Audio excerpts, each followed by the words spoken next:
Think about the events of today or yesterday. What did you do?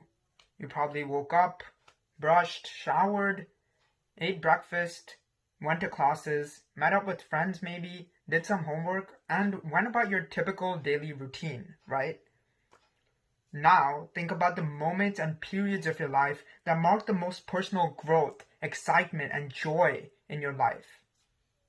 I'm willing to bet that these did not happen in the classroom or office, but instead were marked with new experiences and events and people, and were times when you pushed past your boundaries and pushed past your comfort zone into areas of uncertainty.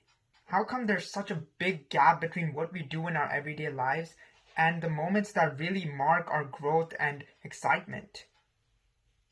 How come we leave little to no space for serendipity in our everyday lives?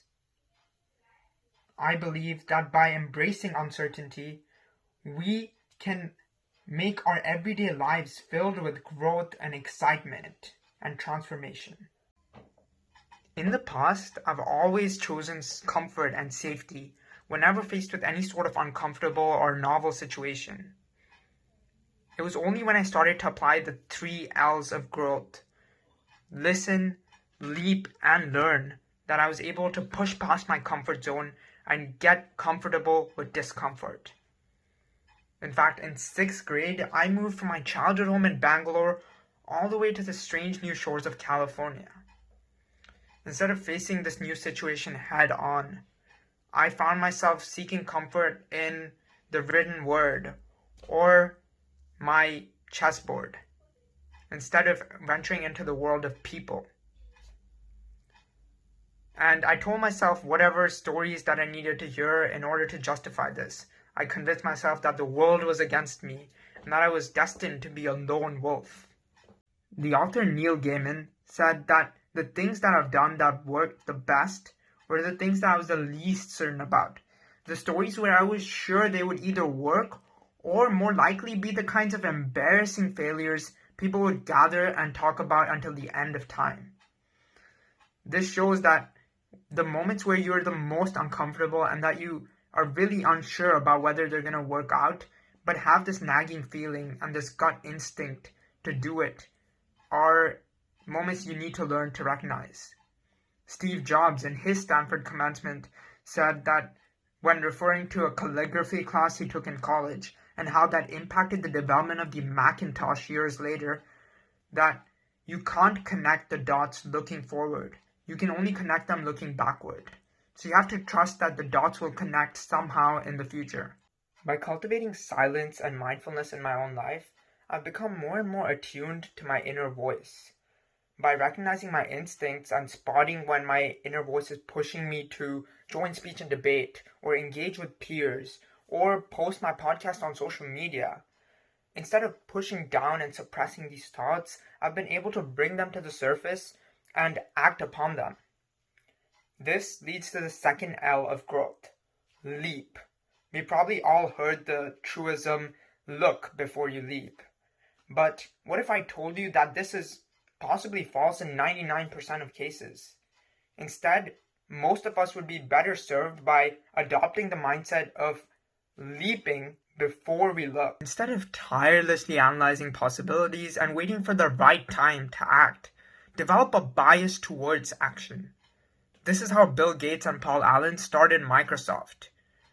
Bill came across an article mentioning how the company MITS needed software for its computer Altair 8000.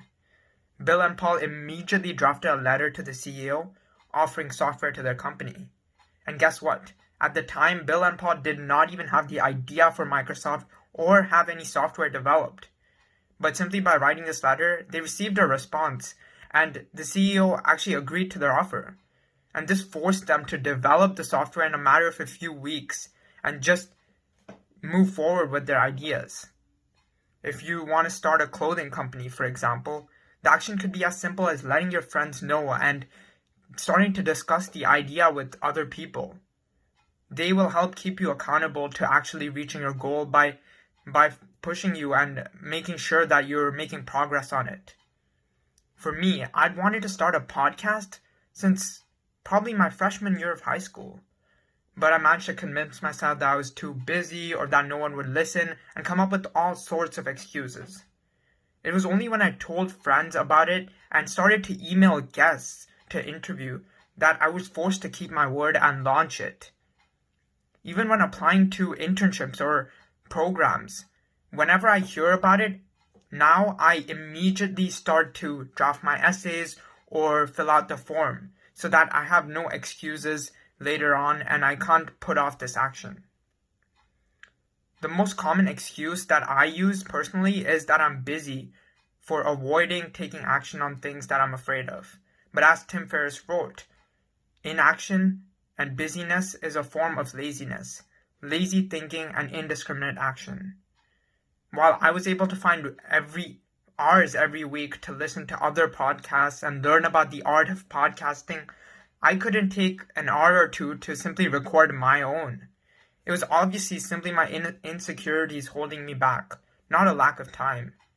When I was held accountable, I immediately was able to find time to do this podcast, and now I'm able to spend hours every week on it. Now, what about after you listen to that inner voice and take that leap of faith? Is that enough for your growth and excitement? Not just yet. The final L, learn, is crucial to maintaining momentum and growing. Develop an obsession with gaining self-knowledge and gaining transferable skills from every single thing that you do. Instead of fixating on obtaining a goal or reward like receiving a certain amount of money from your project or gaining a certain amount of views on your YouTube channel, just focus on becoming better and more self-aware throughout the process. Scott Adams, creator of the Dilbert comic, talks about developing systems, a set of repeatable actions that you can continuously work on and improve to achieve a certain goal instead of focusing on the goal itself. This mindset takes the pressure off from achieving and gaining rewards towards experimentation and having fun with your project. This is comparable to the lean startup loop of build, measure, and learn, and can be applied to any project. And when I did this, it completely shifted my view of risk and reward. Things that I normally would view as failures, like a speech competition where I didn't qualify for the next round, or a podcast episode that did not receive the amount of listeners I would have liked, or getting a rejection from a college, became enormous successes because of how much I learned and grew from the experience of writing my essays or practicing for the speech tournament. These things, moreover, did not feel like work and did not carry a load of stress with it, but instead felt more like play and experimentation. So there you go, my friends. The key to accelerating your growth on a daily basis and experiencing more joy and excitement in every single thing that you do: embrace uncertainty and spontaneity. That was certainly how I went from being a closed-minded, shy kid when I first moved from India to the United States to becoming comfortable in my own skin and speaking up and expressing my own voice. Throughout this journey, the Triple L framework has served as my North Star as I listened to my gut and internal voice and leaped to take action before looking and overthinking about things, and finally making learning the centerpiece and focal point of every single thing that I did. What is a small action that you have been putting off that pushes beyond your comfort zone and will accelerate your growth? I challenge you to take action on that right now and make this a habit that you practice in your everyday life.